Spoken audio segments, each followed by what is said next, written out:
The town's aggressive posture to retire long-term debt and to limit its borrowing over the past 10 years will enable a significant reduction in its maturing debt and interest accounts. Better than expected revenue from new growth and the town's cautious approach to estimating revenues will help blunt the impact of anticipated cuts in local aid and in certain local receipt categories. I am pleased to report that the town is in good financial condition. It is where we expected it to be. Last year, Standard & Poor's raised its long-term municipal bond rating for the town of Wilmington to AA+ from AA-, based on the town's, quote, good reserve levels, strong tax base, and very low debt burden. The new rating, the second highest rating that can be issued, amounted to a double upgrade for the town and is believed to be the highest bond rating in the town's history. The official statement released by Standard & Poor's commented favorably on the town's financial position, pointing to numerous strong local economic indicators. The statement cited the town's good financial practices and Standard & Poor's expectation that, quote, the town would continue to maintain its strong financial position as contributing factors to the town's financial stability and its strong rating. On the heels of the bond rating increase, the town issued new debt totaling $4,540,000 for water and sewer infrastructure improvements, for a window and door replacement project at the Shawshene School, and for the purchase of an aerial tower truck for the fire department. Standard & Poor's reaffirmed its rating on the newly issued general obligation bonds, and the town was able to borrow at an interest rate of 2.76%. 2 months ago, the town received notice from the State Department of Revenue that the amount of available funds, or free cash, in its general fund was certified at $6,684,088, an increase of approximately 39% over last year's general fund free cash certification of $4,821,738. This is yet another indicator of the town's positive financial condition. The town's policy of conservative budgeting, particularly as it relates to revenue projections, has ensured the town's ability to meet unexpected costs and to avoid asking taxpayers to support operating overruns. Because of this policy, we anticipate expenditures in the current fiscal year to fall below revenue estimates, enabling the town to build further upon its reserve capacity. The town anticipates that fiscal year 2012 available revenue, exclusive of reserves, will decrease by 2.84% from the current year's revenue projection. The town's revenue projection is in balance with the fiscal year 2012 appropriation request, which will decrease by 0.86%. A lower budget in fiscal year 2012 is primarily the result of the town's retirement of its long-term debt in the current fiscal year. In fiscal year 2001, the town issued debt for 10 years, totaling $34,585,000. This long-term debt was for the construction of the middle school, the public safety building, and for the Route 38 sewer project. The debt for the middle school and most of the debt for the public safety building was issued as a debt exclusion, which increased the levy limit, resulting in a property tax increase in order to meet annual debt payments. The debt exclusion allowed for additional taxation for the duration of the loan. After the final debt payment, the amount of any additional taxation will cease to be added to the levy, resulting in savings to the taxpayer. The amount of additional taxation in the final year of the loan was $1,051,905. In fiscal year 2011, that excluded amount represents 1.87% of the total tax levy of $56,610,209. In fiscal year 2012, the tax levy will not include this additional amount, thereby relieving taxpayers of the obligation to pay previously issued debt. Last week, Governor Patrick released his proposed state budget, which begins the first official step in the development of the Commonwealth's fiscal year 2012 spending plan. Adoption of the governor's budget recommendation would result in a net decrease in local aid for Wilmington of just under 1%, approximately $120,000. As tempting as it is to latch on to this number, conventional wisdom dictates otherwise. The state faces a $1.5 billion structural deficit with a dwindling reserve and no new federal stimulus dollars on the horizon. The governor has indicated that he has made painful choices to arrive at his budget proposal, which calls for a $570 million reduction from the previous year's spending plan. These choices include ending or curtailing health care and social programs, closing facilities, and eliminating 900 state positions. Cuts of this magnitude will engender strong debate within the legislature, and it is entirely likely that a different-looking budget will eventually emerge.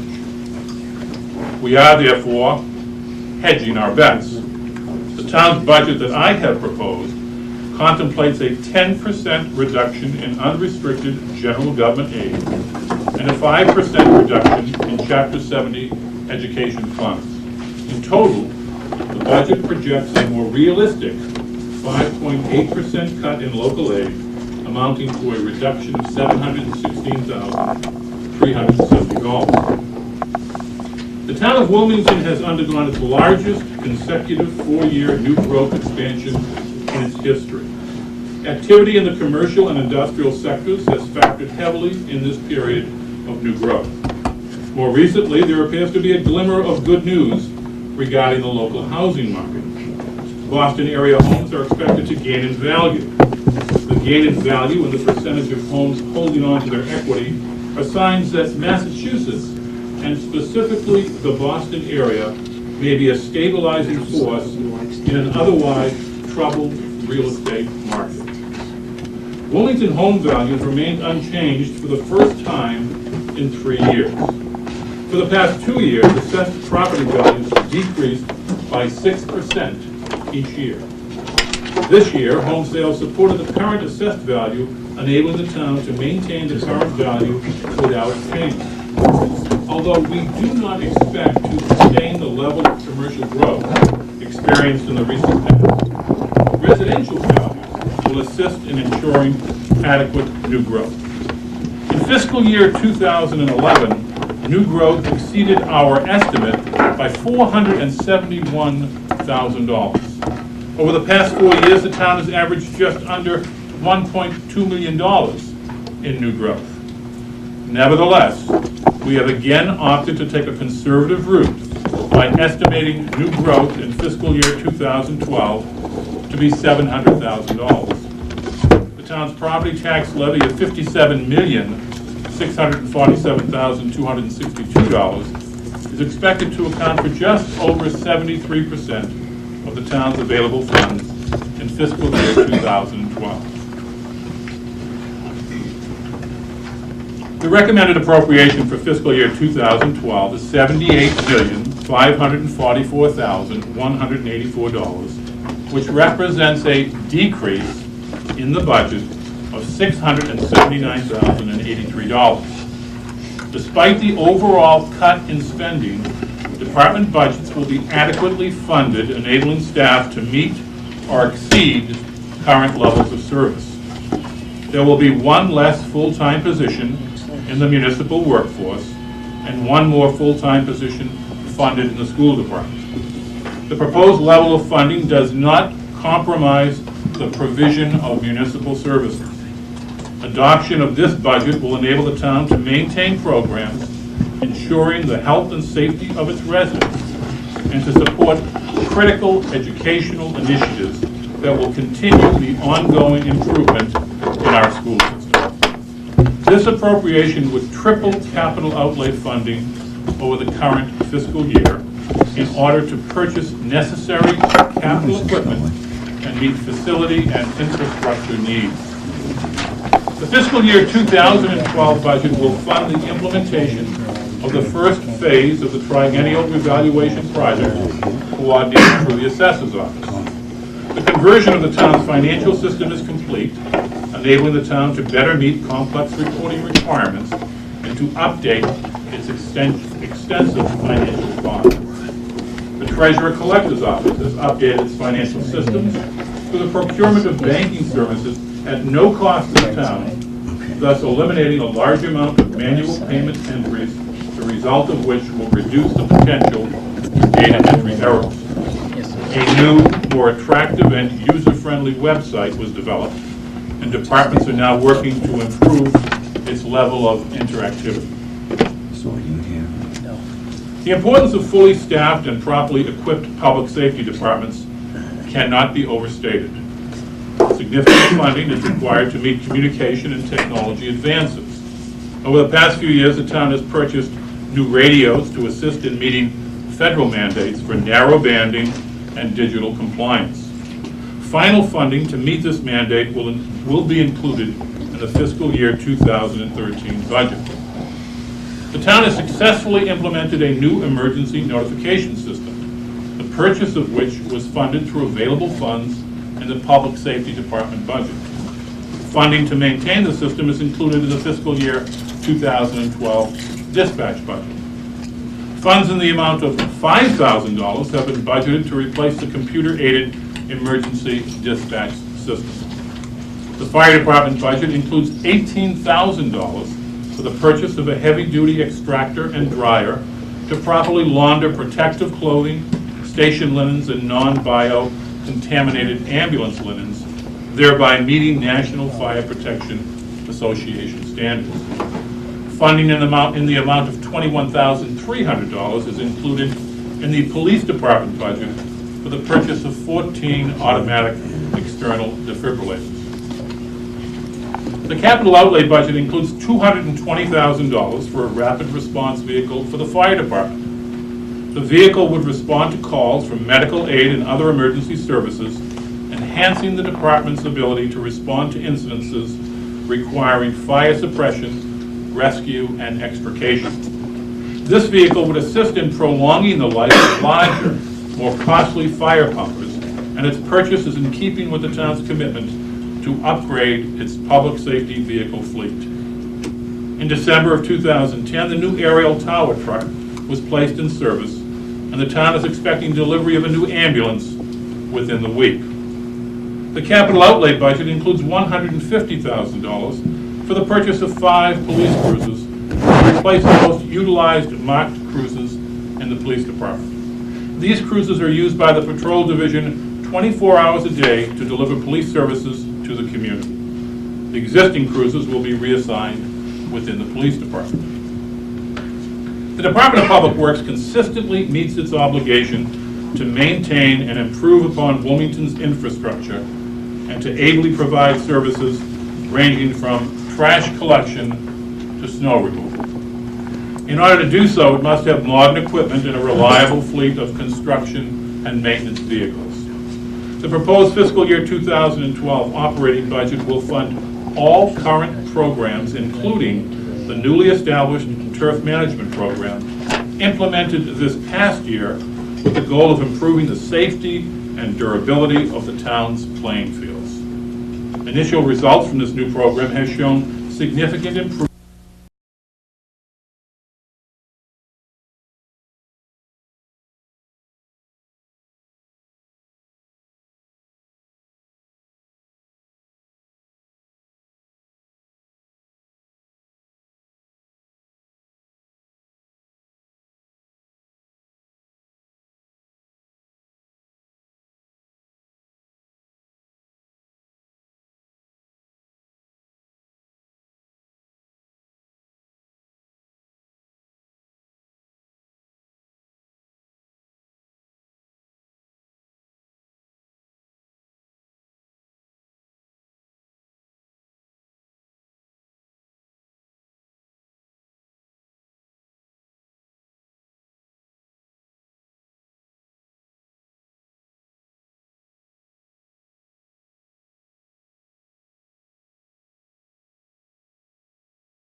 goods and services. Funding in the community development budgets provides the town with the resources to meet that challenge. The town will continue its commitment to provide affordable and diversified housing options, to protect the environment, to enforce zoning bylaws, and to provide essential public health services. The budget will enable human services departments to meet the needs of Wilmington's elderly population through the operation of a vibrant senior center and through an expansion of outreach programs. I am proposing the purchase of a new 14-passenger handicapped accessible van to provide necessary transportation services for Wilmington's elderly population. The current van has over 160,000 miles and has begun to show serious signs of fatigue. The town continues to demonstrate its commitment to veterans and their families through the work of its Department of Veterans Services. The fiscal year 2012 funding level will enable that important work to continue. The Wilmington Memorial Library is a visible and integral component of the community. As much as the library remains a valuable source for information and for lifelong learning, it has evolved into a thriving community center, connecting Wilmington residents to a myriad of programs and opportunities. I especially recognize the important role the library plays within our community.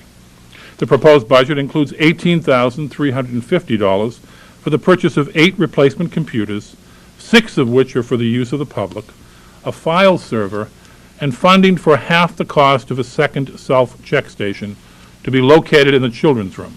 The station costs $25,500, half of which is expected to be paid for through grant funds. I am recommending that the appropriation for the Wilmington School Department's operating budget be increased by $767,500 to $31,467,500. Working in collaboration with the Superintendent of Schools, it is our belief that the proposed budget would preserve a quality educational experience for Wilmington students. The Superintendent and I are on the same page. We know that all problems are not solved by money, but by hard work and innovation. The school department has demonstrated a commitment to improving programs and raising student performance in a cost-effective manner.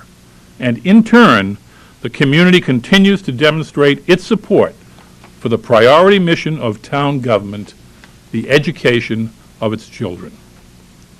We are in a financial position to move our school system forward. Last April, with the support of a united community and the unanimous backing of the Board of Selectmen, School Committee, and Finance Committee, the town appropriated $1,125,000 to conduct a feasibility study on Wilmington High School. The town's appropriation, which will be reimbursed by the state by approximately 50%, came from available funds. There was no borrowing required. Over the next year, the public will have the opportunity to participate in the formulation of plans that will emerge from the feasibility study.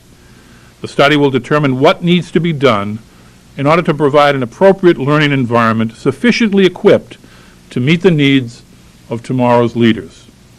There will be no prejudgment as to the outcome of the study. The study will be an honest, fact-based assessment focusing on the educational, programmatic, and economic aspects of a plan to ensure that Wilmington High School students receive the best possible education. Regardless of the final design, one thing is certain: we need to do something. The youth of this community deserve a facility that accommodates and supports 21st century learning. I hope you'll accept my invitation to become involved in the deliberative process and join with me in supporting a meaningful solution that will pay large dividends in the future. In addition to the school building and grounds improvements mentioned earlier in this message, the town will enhance handicapped access to the Shawshene School and replace the existing hot water storage systems at both the Shawshene and North Intermediate schools.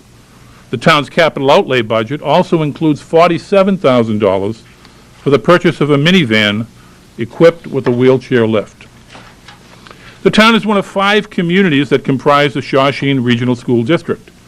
More than 250 Wilmington students attend this vocational technical school located in Billerica. The school provides a high quality of academics and exceptional vocational education in a variety of contemporary disciplines to more than 1,300 high school students. We are projecting a $125,000 increase over the town's final fiscal year 2011 assessment. Because the town budgeted an amount exceeding the actual fiscal year 2011 assessment, the net increase in budget is $47,413, or just under 1.5%. Not counting the supplementary budget message I delivered in 1990, this evening marks the 21st time that I have been privileged to present Wilmington's annual financial plan. I think I have at least one more in me.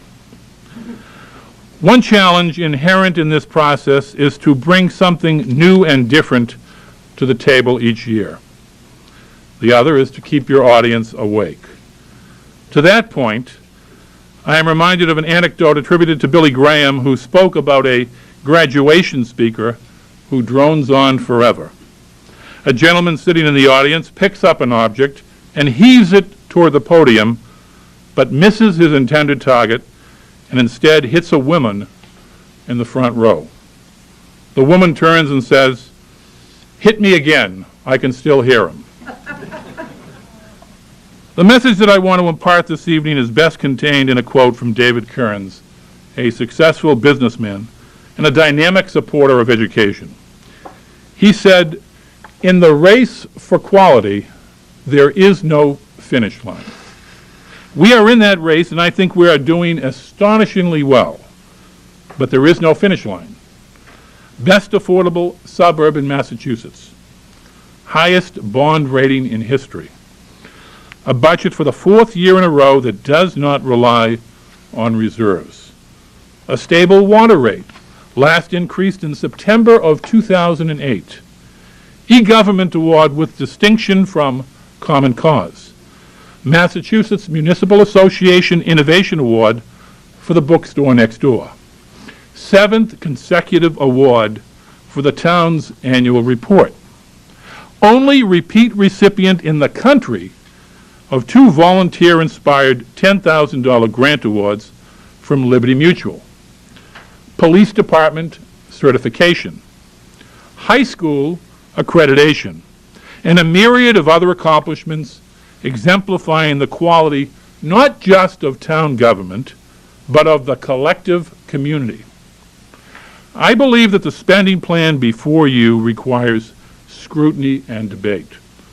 I know that the Finance Committee will insist upon it, and I assure them that Mrs. Benton and I, and all department heads and directors, will work collaboratively to craft a final plan that meets the approval of town meeting voters. Moreover, given the opportunity, we will focus our time and effort on maintaining quality in town government with steadfast resolve, with an innovative spirit, with fiscal responsibility, and most assuredly, with an eye toward the future. Thank you.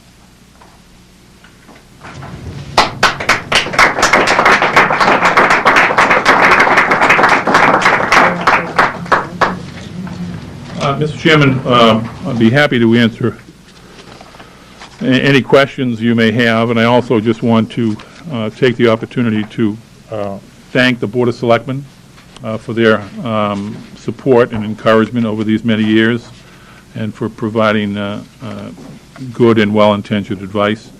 Same for the Finance Committee, whose work begins in earnest once again, beginning tomorrow night. We're going snow or shine or whatever. We're going to be meeting here tomorrow night, and everybody is invited to join us.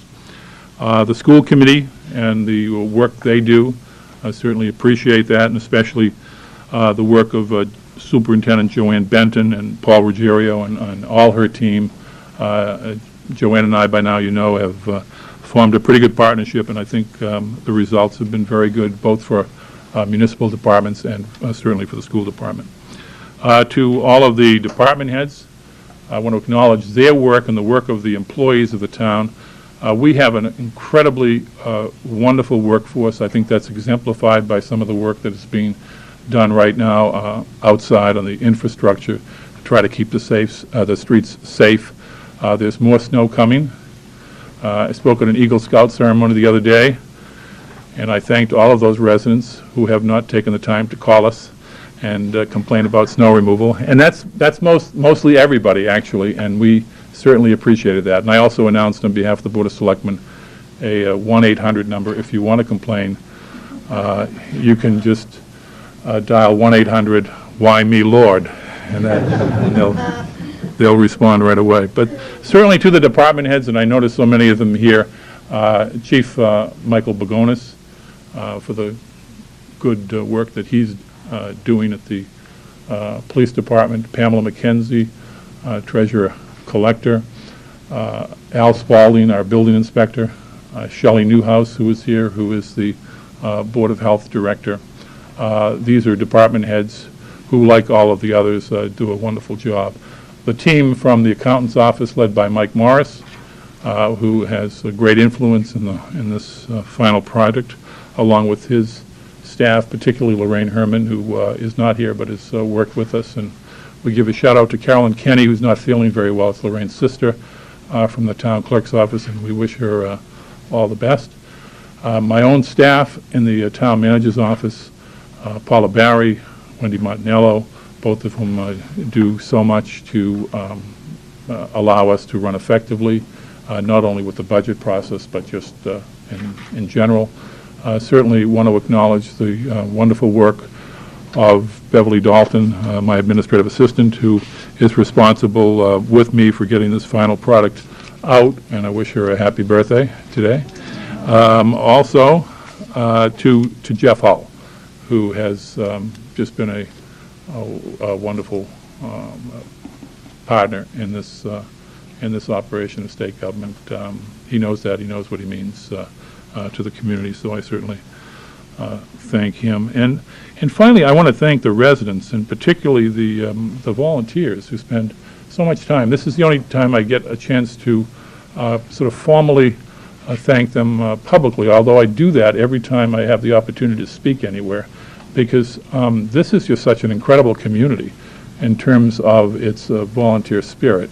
Whether they serve on a board, as you gentlemen do, and as so many folks here in the audience do, or whether they're just in the background doing the work that makes Wilmington the kind of place it is, I think they certainly deserve the bulk of the credit for the town, I think, being what it is, which is a very good community, recognizing that it certainly has its issues, has its problems, but it's a community that's not afraid to tackle them, and I think that goes a long way in this day and age. It's not an easy environment out there. There's no question about it. People are struggling. We understand that. We hope that this budget will come across to you as a budget that understands the need for services as well as the need for affordability, and that's how we offer the budget. So if there are any questions, Mr. Chairman, I'd be happy to entertain them. Yeah, I just want to thank you for all the hard work you've done and the many hours that you've put into this budget all year leading up to this point, and I know this is just the beginning of so many meetings with the Finance Committee over the next few weeks. And I think the second to last paragraph in your report here is pretty amazing. I'd like to congratulate you and everybody out here, like you said, all the volunteers, all the residents. So many amazing accomplishments we've accomplished just in this past year alone. So like the town manager said, thank you all for your hard work, volunteerism, and all the boards, the school committees here, Superintendent Benton's here, and everybody else that Mike had mentioned. So yeah, for that, I'd like to thank you for all your hard work, and people don't realize the hours that are put in to get to this point. Just over the last couple of weeks, Saturdays, Sundays, evenings, up till midnight some days, so a lot of hard work goes into this, and I thank you on behalf of the board. Thank you. Any questions or comments from the board? We'll start down here. Thank you, Mr. Chairman. I'd just like to commend the town manager on a good presentation, on a good budget, and obviously to the department heads and its town employees for working together in presenting a good budget, working along with the town manager. And I like what I see, and I like to state that I'm really glad to see that we are still taking a conservative approach in our everyday operation of this town because of the uncertainty that we see relative to local aid. And as we all know, the economy is not at its best, and we have to deal with that. But things have gone well in this community. We have a good industrial base that do contribute their fair share of the tax burden, which I think is a big plus to this community. We try to separate industry from the residents, and I think the town has done a good job in doing that. And you know, I think we're very fortunate. Once again, I've said it before, and I don't have an issue saying it now. It's only because of the good work the manager and everyone has done, is that we're fortunate, probably one of the only communities in the greater Lowell area, not to give out a pink slip.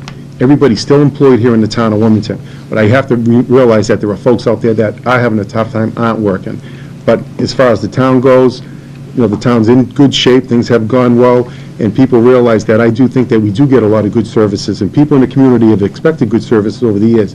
Being a long-time resident in this town, I've lived in this community almost 52 years, and I know a lot of folks own a local business, and I do hear from folks, even this weekend, obviously out campaigning, and folks say, I got to tell you, I think the board is doing a good job, and I know the economy's tough, and we provide great services, and they talk about the plowing, it's the dedication, public service, they talk about public safety of the equipment we're buying. It's nice to see that we're continuing to buy equipment, and there are no user fees, and people are happy to see that the buses are rolling every morning, the trash is being picked up, and it's a good effort of the town as a whole. And once again, Mike, I've worked with you for a long time. I think you've done a good job presenting the budget, and I'm proud to say that a member of the Board of Selectmen, and you know, I do have deep roots in this community, like us all, and we have children in the school system. We want to do what we can for our kids, and I understand that.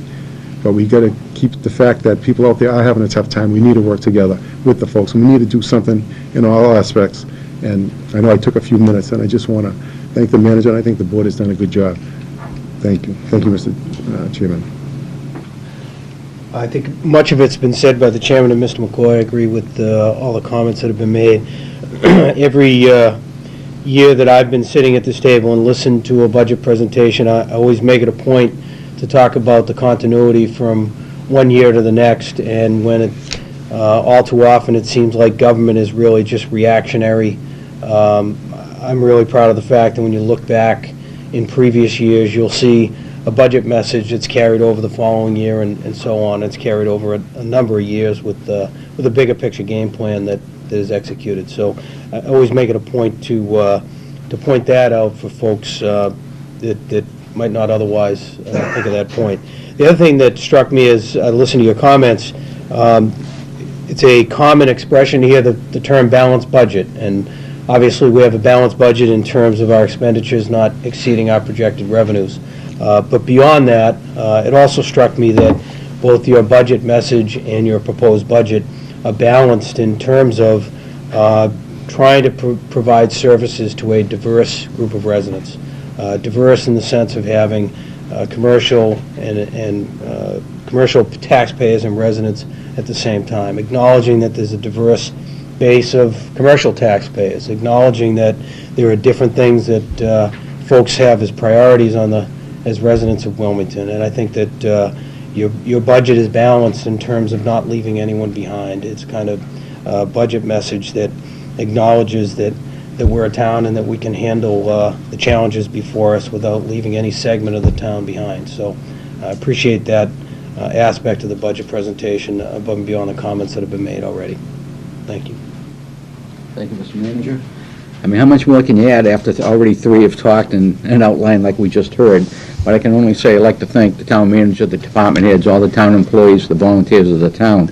But it just goes to show when you get strong leadership how this town can keep growing and growing. 4 years in a row is outstanding with the achievements and accomplishments that we've obtained.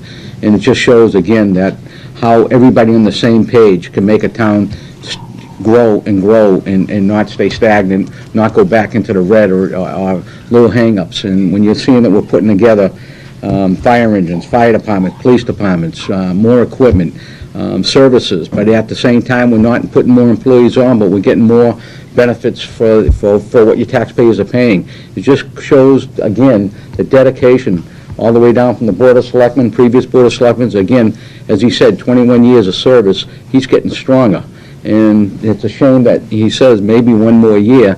And, but again, you know, as I said, he's worth every dime. And 9 years later, even my maturity's come to realize that he's an outstanding town manager. And he makes the best, not only of himself, but every employee, every town official, all the way down, that he gets the best out of every person, and he gets the most out of every person. And the benefit is you, the citizens, the taxpayers of this town. Thank you.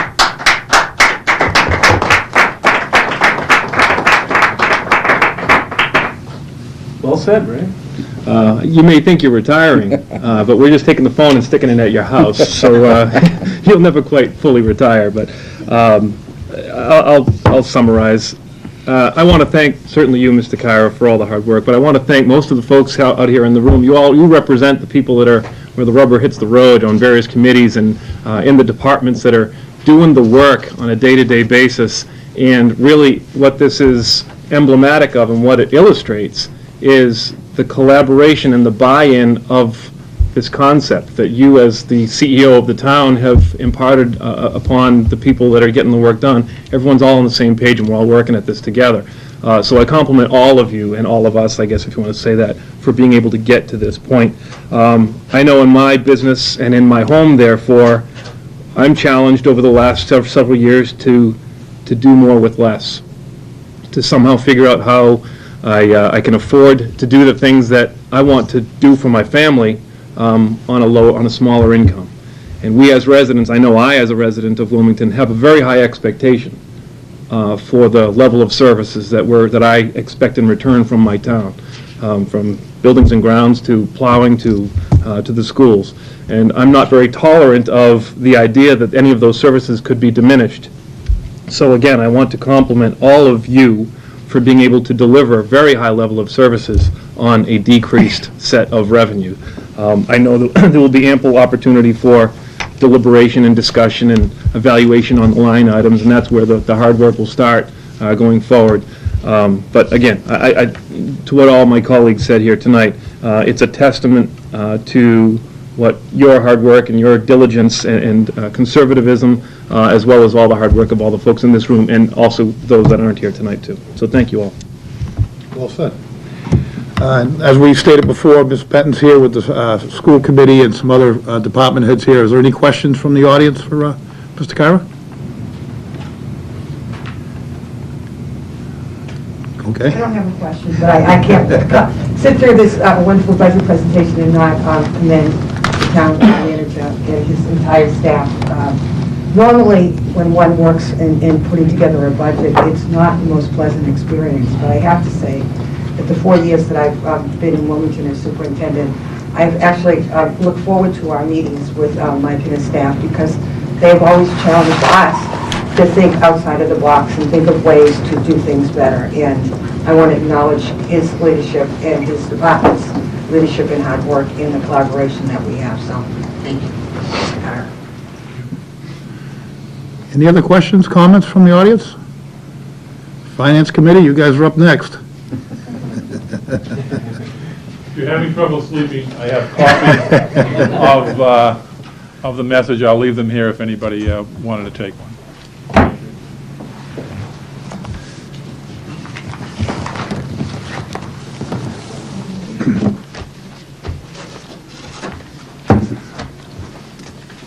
Need a minute to wake up?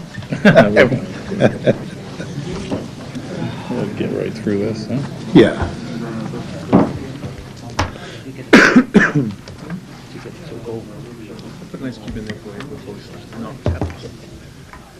I guess we could go right into communications now.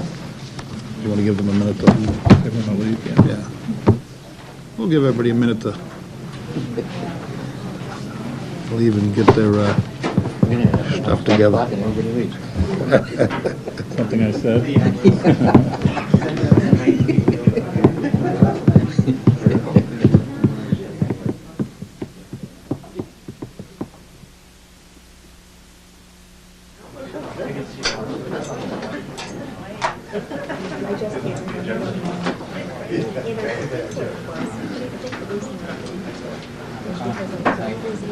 Okay,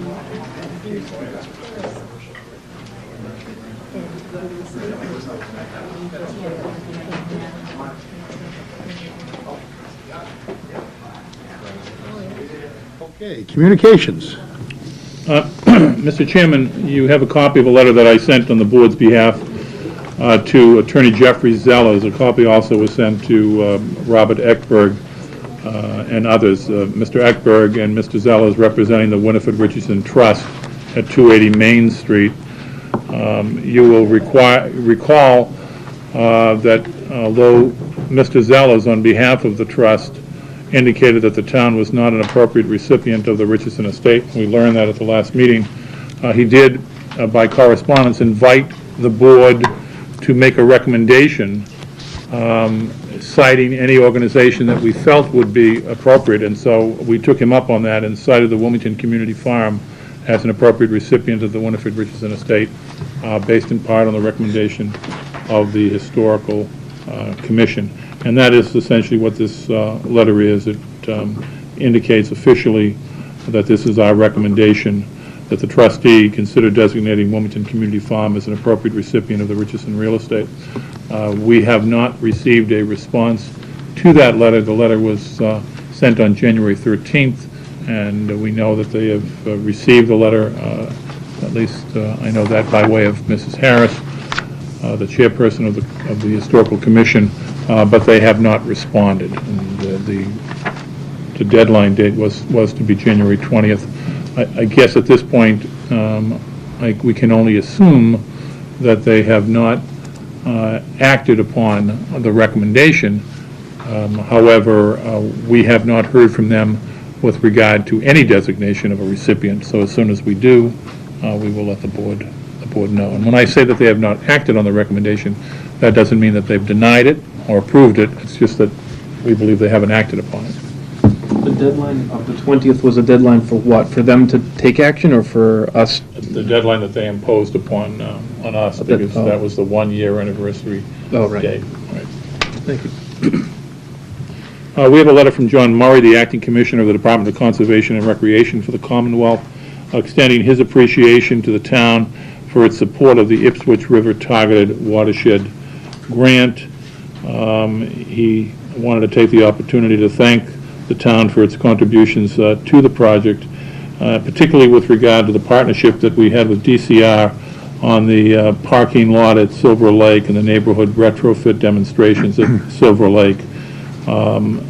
The sites that he's indicated have been subject of several tours for various municipal officials and state officials and other engineers and planners and water resource professionals who are modeling similar programs in other areas. He was particular to cite the Assistant Director of Public Works, Jamie McGaldy, Don Onosite, the Superintendent of Public Works, Mike Woods, the Superintendent of the Water Department, and he also noted the rainwater harvesting demonstration project where we installed a large underground rainwater harvesting system at the Beltwell School.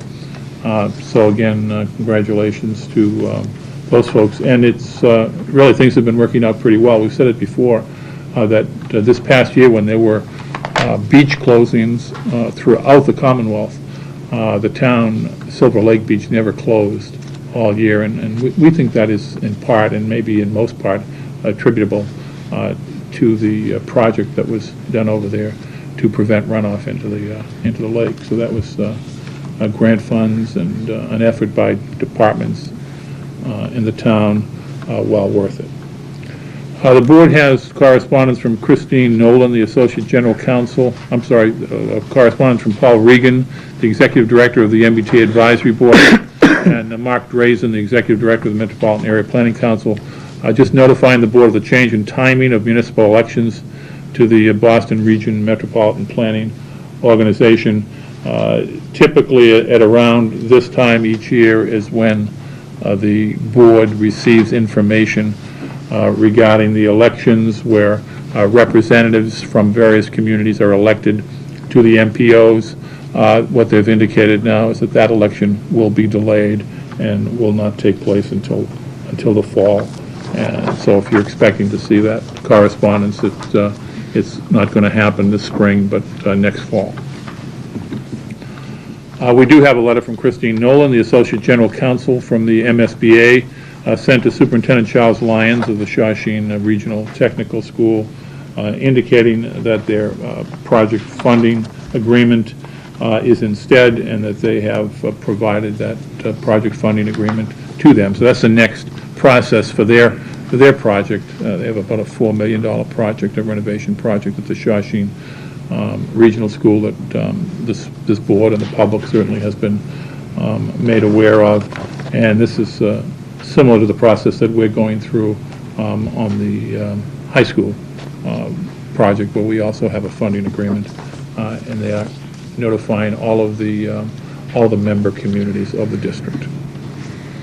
We have a letter also from Joan Butler, the Executive Director of Minuteman Senior Services, regarding March for Meals, indicating that the National March for Meals campaign is gearing up, and Minuteman Senior Services is requesting the active participation of any selectmen who would like to participate in this event. It is where, at your choice in March, you can show support for the Meals on Wheels program, which we have here in the town through the Department of Elderly Services, by choosing any day to join the regular driver and deliver meals to seniors in their own community. I think Selectman Shampoo actually took up the offer and did this last year, and it's my understanding that you'll be doing it again this year, and any other member of the Board of Selectmen who would like to participate in this program is welcome to contact the individual who is listed with her contact information.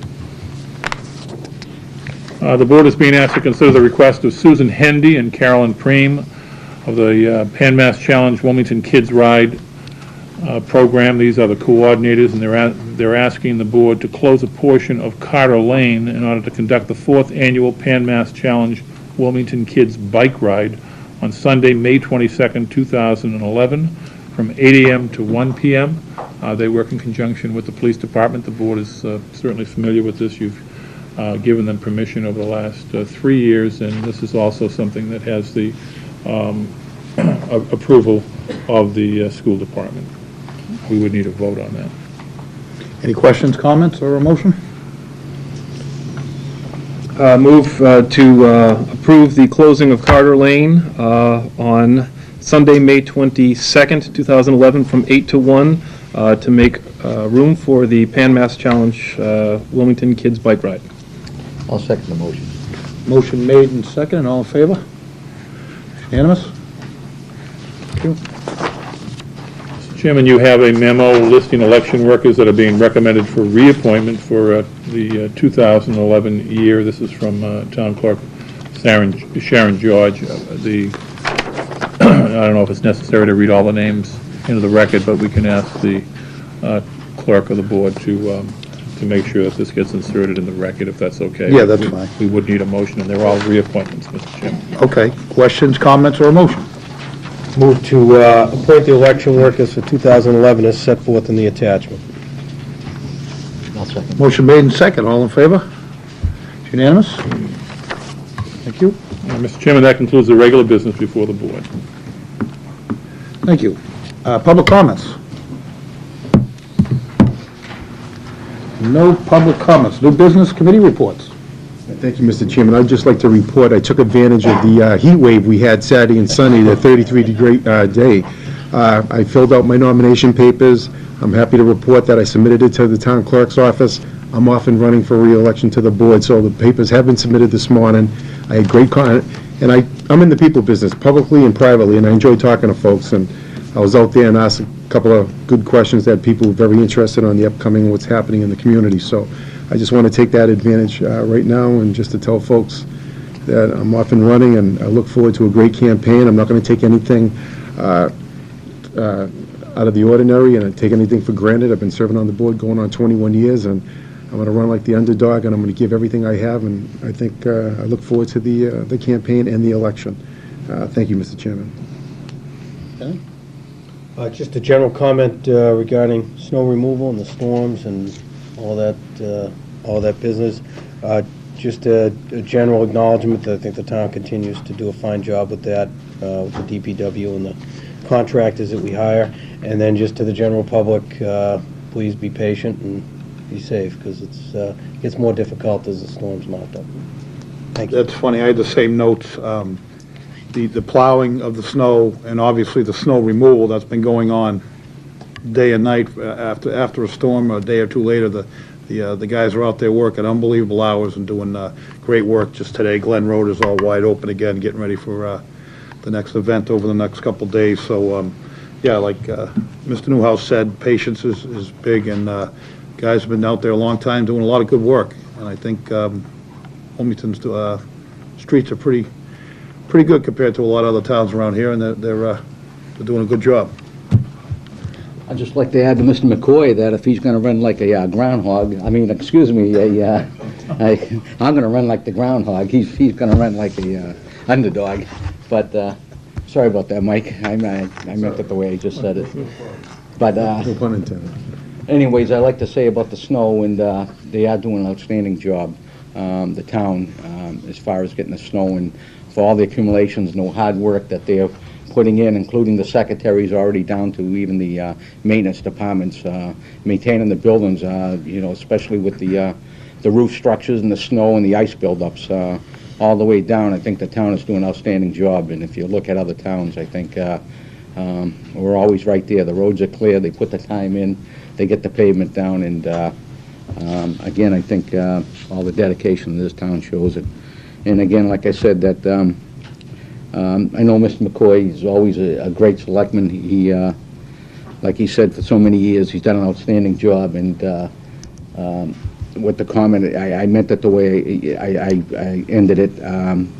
He's a great candidate. He always runs strong, and he's a great asset to the town. So again, I apologize for the way it came out, Mr. McCoy, but I sincerely think you do an outstanding job in the past and current. I appreciate it. I just hope the groundhog doesn't see his shadow, because I want to get rid of winter. I'm with you. And Ray, I think you've done well as well, so I appreciate it. Thank you. Well, I'll finish. I'll keep on with the snow comments, if I may. I want to remind the residents to shovel out your hydrants. I know that message has gone out, but I think it bears repeating, especially with this volume of snow. They're hard to find, so you and your neighborhoods know where they are. So dig them out and do your neighbors a favor. That's one big message. Mr. Carr, I would like to ask you, only because I've had the question lobbed at me a couple of times. There's a lot of discussion in the press and around various communities about, there's such and such a town is they've exhausted their plowing budget, et cetera. And does that mean they're going to start cutting corners, or they're going to start not plowing as effectively, et cetera? Can you give us maybe just a very brief overview of where we stand and how we will handle it going forward if we continue to get bamboozled the way we have? Sure.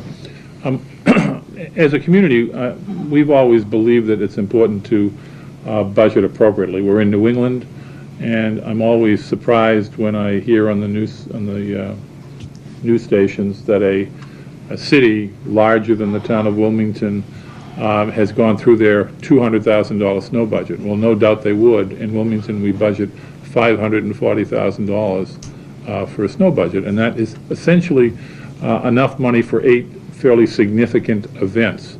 We've had events, as you know, that have been on steroids to some extent, and they have been very expensive. In speaking with the Department of Public Works Superintendent, Mr. Onesite, earlier today, he indicated that we were had bills paid in and around a little over $400,000 at this point. But that does not include some other payments that need to be made to contractors who may not have gotten in their most recent invoices to us. It's my projection, I guess, that if we have the 2 storms, the back-to-back storms this week as they're suggesting, that we are going to exhaust that budget as a result of those 2 storms, because we will need to continue to keep people out to do some residual work. For example, over the weekend on Saturday, not Sunday, which would have been a double time day, but on Saturday, we had people out trying to help clear sidewalks, knock down intersections, trying to make the place safer, also to carry snow away. We have a few locations where we are able to carry snow away, but you can imagine that's very labor intensive because you need several pieces of machinery to do that work, and and manpower, but that's what we'll continue to do.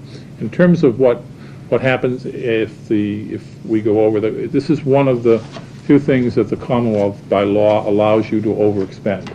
So we can overexpend and then essentially worry about where we're going to get the money later.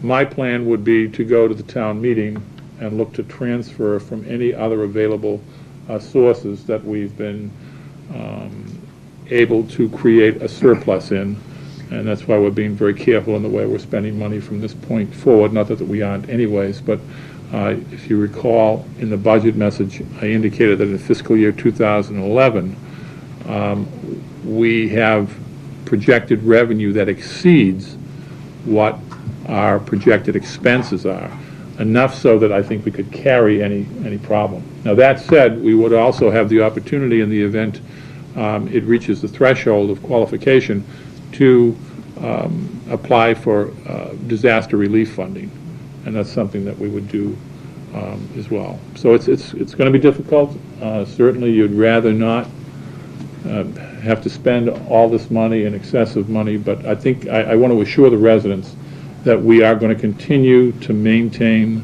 the streets. I appreciate you mentioning the fire hydrants, and I appreciate the gentleman mentioning patience, because that's really what we're asking for at this point.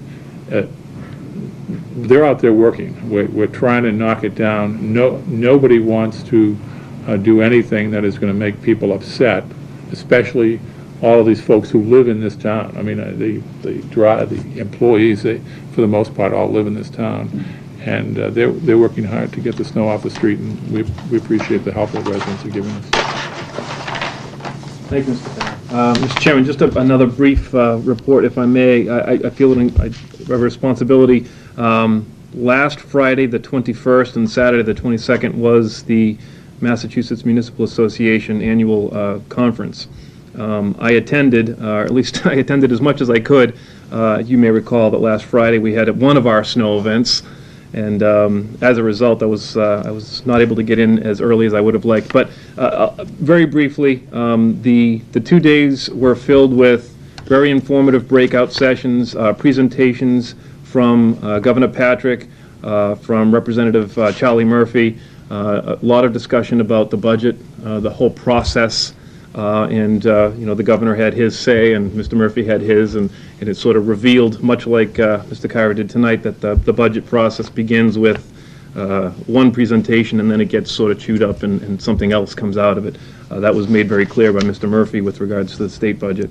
It was also a very a positive end in that Wilmington, again, was able to received the second place award for the town report, as well as the innovation award for the bookstore next door. So those were granted or handed over on the end of the conference. And 2 resolutions were voted on, and were voted unanimously, if I'm not mistaken, Mr. Kyra, is that right? The 2 resolutions by all member communities that were there. These resolutions, for all intents and purposes, are the position of the cities and towns on a couple of issues that are presented to the governor's office for consideration. One was to give the cities and towns the same authority as the state in health insurance plan design outside of collective bargaining.